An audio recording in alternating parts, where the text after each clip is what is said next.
कलरा समस्ते खाइबा को भल पांतिनी आपण एमती स्टाइल रे बनेइकिरी खांतु निश्चिंत टेस्टी लागिबो। साधारणतः छोट पिला माने पिता खाइया को भल पांतिनी आपण माने एमती बनेइकिरी तांको दियंतु पिला माने मागी माइकिरी खाइबे। नमस्कार, श्री संभावी लाइफस्टाइल चैनल को मु अनेक अनेक शुभेच्छा जणाउची, अनेक अभिनंदन।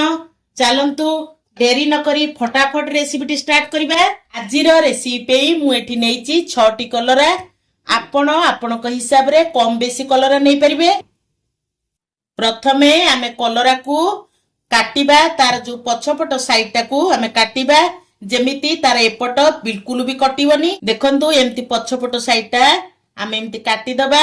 तापरे आमे ताकू चारि फाळ करी एमति काटिबा जेमती पछाड़ तार लागी थिबो, बिल्कुल भी ताकू अलगा करिबेनी, ता संगे से लागी किरी रहिथिबो। जदी कसी कलरा हिथिबो तार मंजी बाहर करिबेनी। मु जो कलरा नेची ता देरे मंजी अछि, मंजी की एमती टिके टिके साइड रु एमती बाहर कर दबा। एमती काटिबा। देखंतु पछपट तार सेमती लागिची, एमती लागी किरी थिबो। एठी देखंतु 6टी जाक कलरा को मु एमती लागिची चारि फाळ करी काटी देइची, ता देरु मंजी बाहर कर देइची। आपनक पाखरे जदी कसी कलरा थब नेबे, जदी आठो बड़ कलरा आपनक पाखरे थिबो आपनाकू 2 खंड करी काटी परिबे। किंतु एमती लागी थिबो ताकू आमे एबे गोटे बाउल रे पानी नबा। मु गोटे बाउल रे एठी 2 ग्लास पानी नै आइची, नॉर्मल पानी, गरम पानी भी नुह। गोटे स्पून हळदी गुंड पकै दबा, गोटे स्पून लूण पकैबा। हळदी लूण पानी रे आमे फास्ट कलरा को आमे आकु गोळै दबा। आमे सबुतक कलरा को आधि रे पकै दबा। 2-3 मिनिट पे आकु एमती बुड़ै की रखिबा। हळदी लूण पानी रे पकैबा द्वारा आधे रे जदी हमर कोनोसी जीवाणु थांती ता मरि जांती, कलरा भी पिता पूरा कटि जाए। आकु एमती 2-3 मिनिट एमती बुड़ै की आमे रखिबा। आकु आमे 2-3 मिनिट भिजै की रखि दबा। आकु एबे साइड कर दबा। नेक्स्ट स्टेप को जिबा। एबे मु गैस रे गोटे कढ़ई बसै देची। कढ़ई हमर गरम हो गलानी। एबे मु सेतरे देई दउची किछि सोरिष तेल। तेल हमर गरम हो गलानी। आमे सेतरे पियाज पकै दबा। मु गोटे 2टा मीडियम साइज रो पियाज को एमती काटिची, ताकू आधरे देई दबा। ताकू 2 मिनिट भाजीबा। हल्का गोल्डन कलर होबा पर्यंत 2 मिनिट पियाज को आमे भाजीबा। पियाज हमर हल्का ब्राउन कलर हे गेलानी। मु एतरे अदा पकै देबी। 1/2 इंच रो अदा को मु चोपा छडे धोई की ताकू एमती काटी थिली टिक टिक पकै दउची। मु एठी रसुण 15-16 कुला नेची। आपनक पाखरे जदी बड़ रसुण थिबो ताले 8-10 पाकुडा नै परिबे। मु एठी छोट छोट पाकुडा रसुण नेची, ता देर पकै दबा। पुणी ताकू 2 मिनिट भाजीबा। हल्का ब्राउन कलर होला पर्यंत आमे टिके टिके एमती भाजीबा।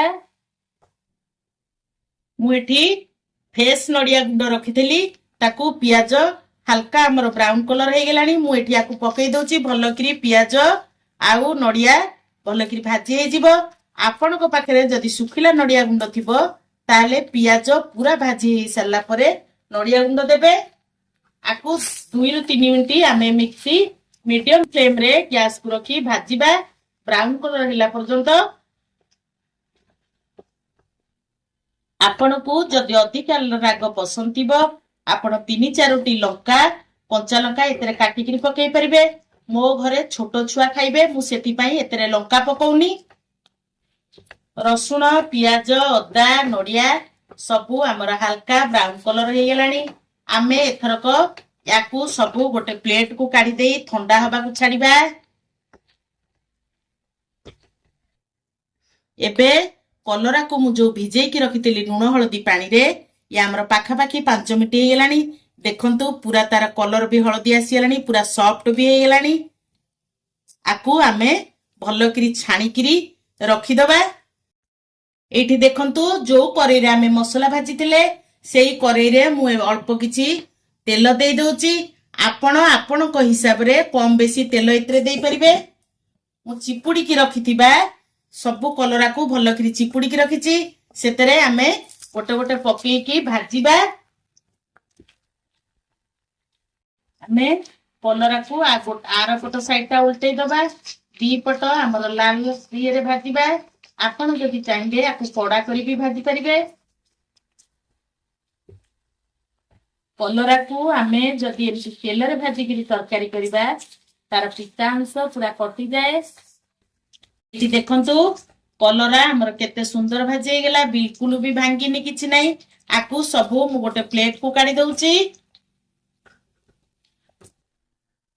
ମୁଁ କଲରା ଭାଜିଲା ବେଳେ ସେ କରେଇରେ ମୋର ତେଲ ଥିଲା, ସେଥିରେ ମୁଁ ଗୋଟେ ଚାମଚ ଜିରା ପକଉଛି। ସେଥିରେ ଆମେ ଦେଇଦବା ହଳଦୀ ଗୁଣ୍ଡ ଗୋଟେ ଚାମଚ। ସେଥିରେ ଆମେ ଦେଇଦବା କାଶ୍ମୀରୀ ଚିଲି ଗୋଟେ ଚାମଚ। ଏ ବିଲକୁଲ ରାଗ ନାହିଁ। ଆମେ ଏଥରକ ତାକୁ ଟିକେ ଭାଜିଦବା। ଏଥରକ ଆମେ ଭାଜିକି ରଖିଥିବା ମସଲାକୁ ଗ୍ରାଇଣ୍ଡିଙ୍ଗ କରିବା। ଏବେ ମୁଁ ଭାଜିକି ରଖିଥିବା ଯୋଉ ମସଲାକୁ ମୁଁ ଏଥିରେ ଗ୍ରାଇଣ୍ଡିଙ୍ଗ କରିଦେଇଛି, ସେଥିରେ ପକେଇ ଦଉଛି। ତାକୁ ମିଡିୟମ ଫ୍ଲେମରେ ଗ୍ୟାସକୁ ରଖି ଆମେ ତାକୁ ଭଲକିରି କଷିବା। ଆମେ ସେଥିରେ ଦେଇଦବା ଗୁଣ୍ଡ ମସଲା, 1 ଚାମଚ ଧନିଆ ଗୁଣ୍ଡ, 1 ଚାମଚ ଜିରା ଗୁଣ୍ଡ, ସ୍ୱାଦ ଅନୁସାରେ ଲୁଣ ସେଥିରେ ପକେଇବା। ଭଲକିରି ମିକ୍ସ କରିଦବା। ଗ୍ୟାସ ର ଫ୍ଲେମ କୁ ମିଡିୟମ ଫ୍ଲେମ ରେ ଦେଇ ଆକୁ ଭଲକିରି ଆମେ କଷିବା। ଅଧିକା ବି କଷିବାକୁ ପଡିବନି, କାରଣ ଆମେ ପିଆଜ ଅଦା ରସୁଣ ଭାଜିକିରି ଗ୍ରାଇଣ୍ଡିଙ୍ଗ କରିଥିଲେ। ଆକୁ ଆମେ 2 ମିନିଟ ଘୋଡେଇକି ରଖିବା। ଭଲକିରି କଷି ହବ। ଘୋଡେଇକି ରଖିଲେ ମସଲାର କଲର ବହୁତ ଭଲ ଆସିଥାଏ। ଏବେ ଆମର 2 ମିନିଟ ହେଇଗଲାଣି। ଘୋଡଣି କାଢିକିରି ଆମେ ଦେଖିବା ମସଲା ଆମର ପୁରା କଷି ହେଇଗଲାଣି। ତା ଦେହରୁ ତେଲ ବି ବାହାରି ଆସିଲାଣି। ଏବେ ଆମେ ସେଥିରେ ଦେଇଦବା ମୁଁ ତିନ୍ତୁଳି ବତୁରେଇକି ରଖିଥିଲି, ତାକୁ ଭଲକିରି ଚକଟି ଦେଇଛି। ତା ରସଟା ଦେଇଦବା। ରସଟା ଦେଇଦେଲେ ତେନ୍ତୁଳିର ଖଟା ଅଂଶଟା ଆମର କଲରାଟା ବହୁତ ବଢିଆ ଟେଷ୍ଟି ଆସିବ। ଏବେ ଆମର ଭାଜିକିରି ରଖିଥିବା କଲରାକୁ ଆମେ ସେଥିରେ ପକେଇଦବା। ଆପଣ ମାନେ ଏମିତି ତେନ୍ତୁଳି ରସ ଦେଇକିରି କଲରାକୁ ତରକାରୀ କରନ୍ତୁ, ବହୁତ ଟେଷ୍ଟି ଲାଗିବ। ଆମେ କଲରାକୁ ମସଲା ଦିହରେ ଟିକେ ଏପଟ ସେପଟ କରିଦବା, ଯେମିତି ସବୁ ମସଲା କଲରା ଦିହରେ ଆମର ଭିଜିଯିବ। ଦେଖନ୍ତୁ କେତେ ସୁନ୍ଦର ହେଇଗଲା କଲରା ମସଲା ତରକାରୀ। ଆମେ ଏଇ ଷ୍ଟେଜରେ ଆମେ କଲରାରେ ପାଣି ଦବା। ବେଶୀ ପାଣି ଦବାନି, ଅଳ୍ପ ଟିକେ ପାଣି ଦବା। ଆମେ ପାଣି ଦେଲେ ଆମର କଲରାଟା ଟିକେ ଭଲକିରି ସିଝିଯିବ। ଆମେ ସେଥିରେ ଧନିଆ ପତ୍ର ଦେଇକିରି ଟିକେ ତାକୁ କଭର କରି ରଖିଦବା। ଧନିଆ ପତ୍ର ପକେଇଦବା, କଭର କରିଦବା। ଏବେ ଆମର 5 ମିନିଟ ହେଇଗଲା। ଆମେ କଭର କାଢିକି ଦେଖିବା। ଦେଖନ୍ତୁ କେତେ ସୁନ୍ଦର ହେଇଗଲା କଲରା ତରକାରୀ। ଆପଣଙ୍କର ଯେତିକି ଗ୍ରେଭି ଦରକାର ସେତିକି ରଖିବେ, ବେଶୀ ପାଣି କି ରଖିବେନି, କାରଣ ଟେଷ୍ଟ ଲାଗିବନି କଲରାଟା। ଏଇଠି ଦେଖନ୍ତୁ କଲରା ସିଝିଛି କି ନାହିଁ, ମୁଁ ଗୋଟେ ଛୁରୀ ସାହାଯ୍ୟରେ ଦେଖୁଛି। ଦେଖନ୍ତୁ କଲରା ଆମର ପୁରା ସିଝି ଯାଇଛି। ଏବେ ଆମର ପ୍ରସ୍ତୁତ ହେଇଗଲା ଗୋଟା କଲରା ତରକାରୀ। ଏଇ ଭିଡିଓଟି ଯଦି ଆପଣଙ୍କୁ ଭଲ ଲାଗିଲା, ଆପଣ ନିଶ୍ଚୟ ଏମିତି ବନେଇକିରି ଖାଆନ୍ତୁ। କେମିତି ଲାଗିଲା ଲାଇକ୍ ସେୟାର କମେଣ୍ଟ କରନ୍ତୁ। ଯଦି ମୋ ଚ୍ୟାନେଲରେ ଆପଣ ନୂଆ ଥିବେ ପ୍ଲିଜ ସବସ୍କ୍ରାଇବ କରିବେ। ରହୁଛି, ଦେଖାହେବା ନେକ୍ସଟ ଭିଡିଓରେ।